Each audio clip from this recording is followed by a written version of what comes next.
Yo, what's up, guys? Here's a quick video, an update on something that came out about around July 24th and July 23rd.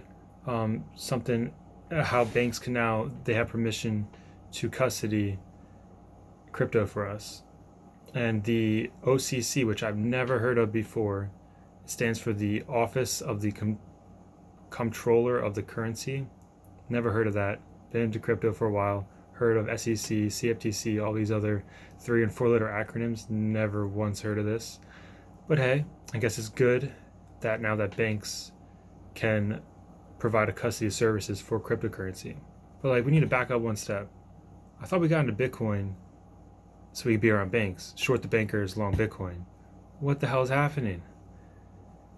Well, I think there's the people that are, short the banks, long Bitcoin, and they're going to custody their own Bitcoin. But in order to have a greater adoption, I just don't think everybody's going to be able to custody their own crypto. It's just not realistic. I mean, it's like saying, like instead of having like URLs for the internet, we're going to type in everybody's IP address. Like nobody would use the internet then. I mean, that's probably why less people use the dark web, because I mean it's harder, but it's available.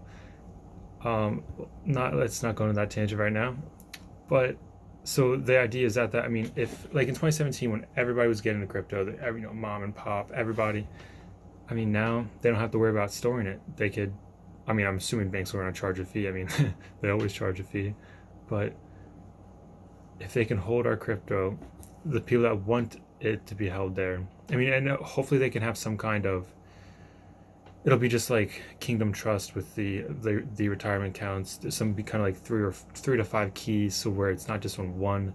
So if something happens through one party, it's not like devastating. We're not ruined everything. But there will be those days when you hear banks lost like X amount of Bitcoin, and you'll be like, short the bankers. Be your own bank. But anyways, it also comes with the risk with that as well. So I think it's good to have both sides, because I mean, for adoption, it's just not going to happen with only being your own bank. Especially, and there's something to think about is that it's not talked about enough, is what happens if you pass away, if you die, if you're the only one that knows.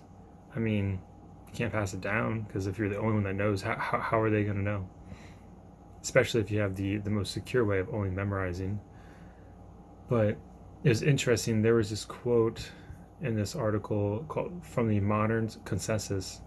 It's about how banks can now custody our crypto, but something like this is huge. It's not being talked about enough. I mean, the quote goes, not only does this represent seismic development for crypto holders in the US, but echoes a broader trend regarding the acceptance of digital assets amongst global regulators.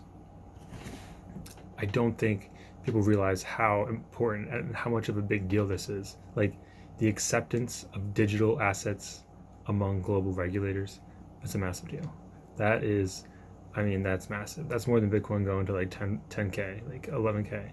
I mean, because in the future, we all know every equity is going to be digitized. Everything, real estate will be digitized. Every asset will be digitized. So in order to get to that point, we need to have, Bitcoin, we need to have crypto there. It's not just going to happen like all in one shot.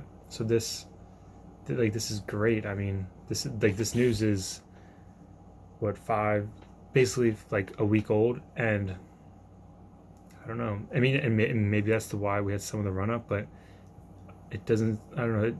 This is a big deal until people actually still banks start offering it. Like, we'll see what kind of solutions they offer, because you see with BlockFi, other exchanges that they're offering like 6% and some more just for holding your Bitcoin on their platform. I mean, that's kind of huge. I mean, to be honest, I feel like how is it from a business standpoint? How can you, especially with BitTrue, they give out these outrageous interest rates. How could they do that? I mean, don't get me wrong, the CEO did say, hey, this is not going to last forever. Like, we know we're losing money. It was a marketing scheme thing to get people on the platform. I respect that, and it definitely did work. But even still, some of these 6% how can you guarantee that? I mean, if Bitcoin keeps going up, they hold Bitcoin. Okay, well, I see. If there's forks, they don't give it out to the customer. They just took some money right there. But it'll just be interesting to see how this all works out.